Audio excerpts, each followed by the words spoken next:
नमः शिवाय, ओम नमः शिवाय, ओम नमः शिवाय, ओम नमः शिवाय, ओम नमः शिवाय। नारायण नारायण।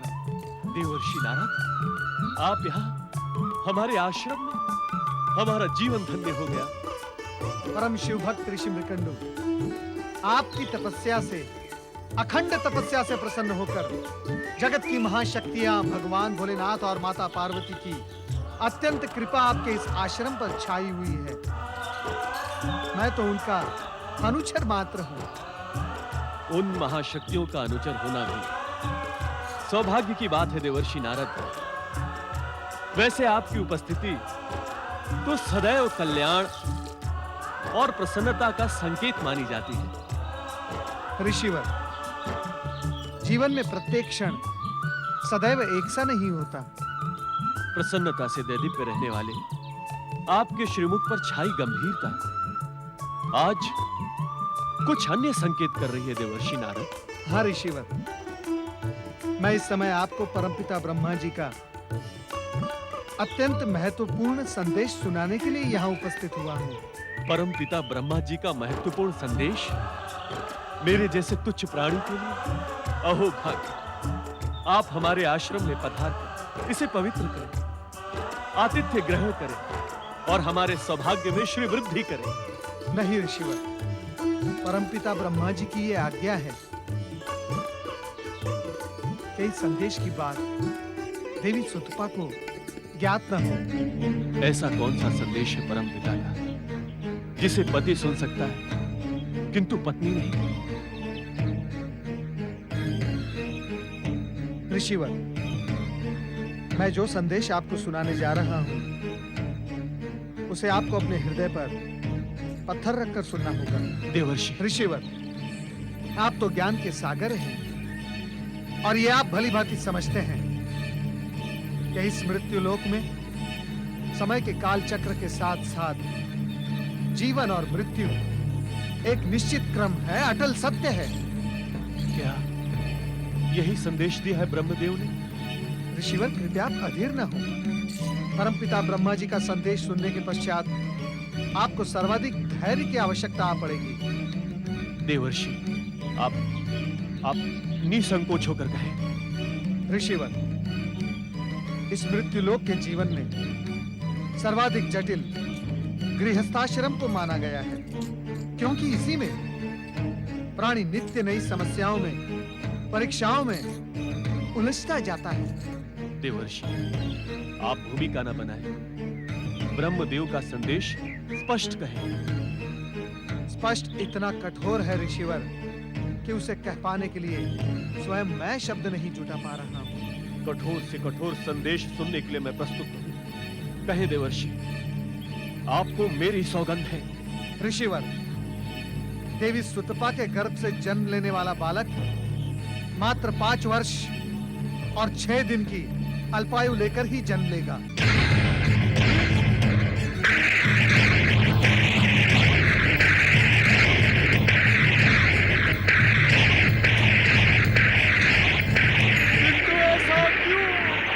ऐसा क्यों?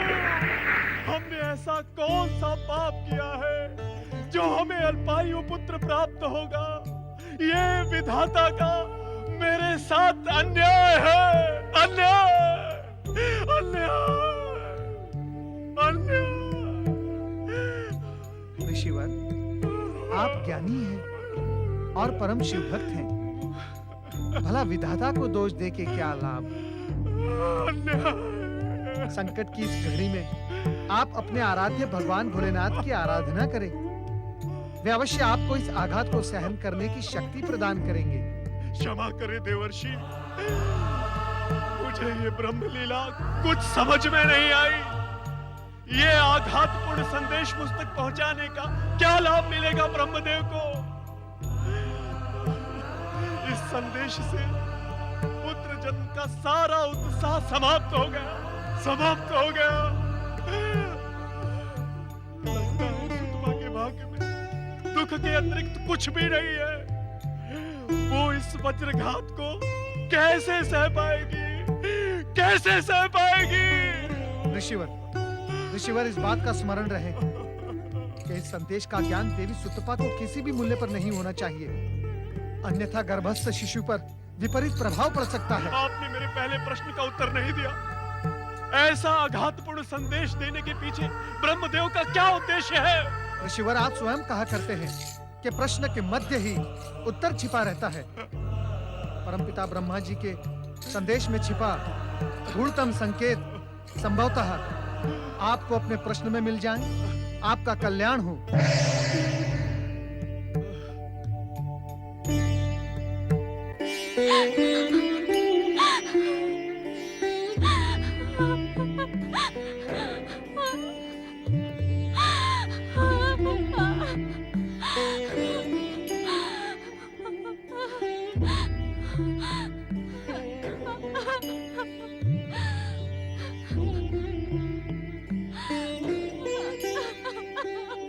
लगता है तुमने ब्रह्मदेव का भेजा हुआ संदेश नारद के माध्यम से सुन लिया है।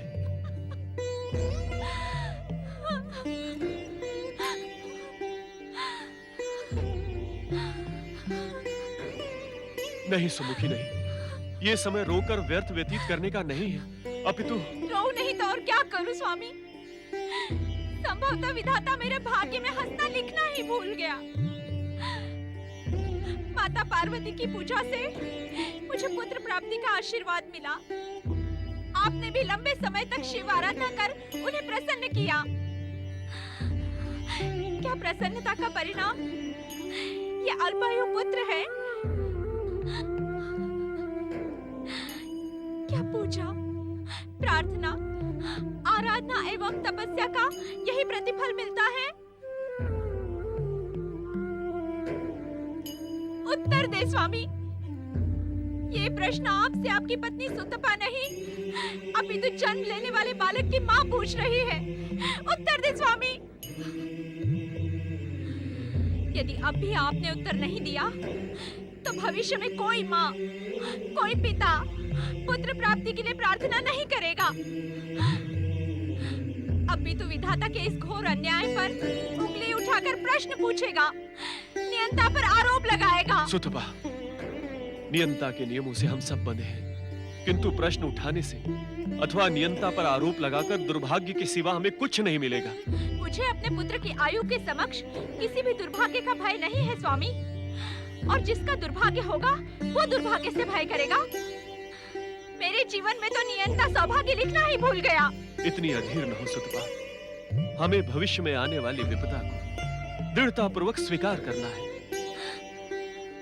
जन्म लेने वाले बालक को थोड़े ही समय में अधिक से अधिक प्रसन्न रखने का प्रयास करना है, उसकी हर इच्छा को पूर्ण करना है। संभवतः विधाता की यही इच्छा है देवी। आप विधाता की इच्छा को स्वीकार करें।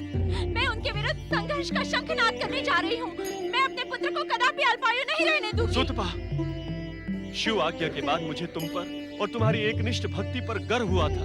उस गर्व को खंडित न करो देवी। ये आप क्या कह रहे हैं नाथ? हाँ देवी, मैं सत्य कह रहा हूँ। आज तक विधाता से कोई नहीं लड़ पाया। होनी तो होकर रहती है ना। तो मैं क्या करूं स्वामी? जिस बच्चे की कामना में पहाड़ सा जीवन काट दिया, उसे पाकर भी नहीं स्वामी, ये असंभव है। ये घोर अत्याचार है। समझ में नहीं आता कि इतना क्रूर संदेश भेजकर ब्रह्मदेव को क्या मिला। इस संदेश के पीछे छिपे गुप्त संकेत की भाषा समझो सुतपा। गुप्त संकेत? हाँ प्रिय, पहले मैं भी तुम्हारी तरह उत्तेजित हो गया था, किंतु अब संकेत की भाषा समझ में आने लगी। स्पष्ट कहे स्वामी, किस संकेत की बात कर रहे हैं आप? सुतपा, माता पार्वती ने स्वयं तुम्हें एक महान शिव भक्त पुत्र का आशीर्वाद दिया। स्वयं भोलेनाथ ने मुझे दर्शन देकर गृहस्थ आश्रम की प्रेरणा दी। और इससे भी महत्वपूर्ण बात यह है कि ब्रह्मदेव ने जो संदेश मात्र मेरे लिए भेजा था, तुम्हारे कानों तक पहुंच गया। हाँ, मैंने देवर्षि नारद को ये कहते हुए स्वयं सुना था। सुतपा, ब्रह्मदेव की आज्ञा के उपरांत ये संदेश तुम्हारे कानों तक पहुंच गया। ब्रह्मदेव की अनिच्छा पर यह संदेश तुम नहीं सुन सकती थी। इसमें अवश्य विधाता की कोई लीला है जो हमें संदेश के माध्यम से समय रहते ही सचेत करने की इच्छुक है। क्या विधाता की लीला के रहस्य को आप समझ गए हैं? नहीं देवी, महाशक्तियों की लीला के गूढ़तम रहस्य को समझना हमारे लिए असंभव है। तब हमें क्या करना होगा? अपना भावी जीवन शिव चरणों में समर्पित कर उनसे कृपा की प्रार्थना करनी होगी। भोलेनाथ कभी अपने भक्तों को निराश नहीं करते। अब विलंब ना करें स्वामी, चले। कहाँ? हमें समय व्यर्थ ना गवाकर इसी क्षण से शिव आराधना प्रारंभ करनी होगी।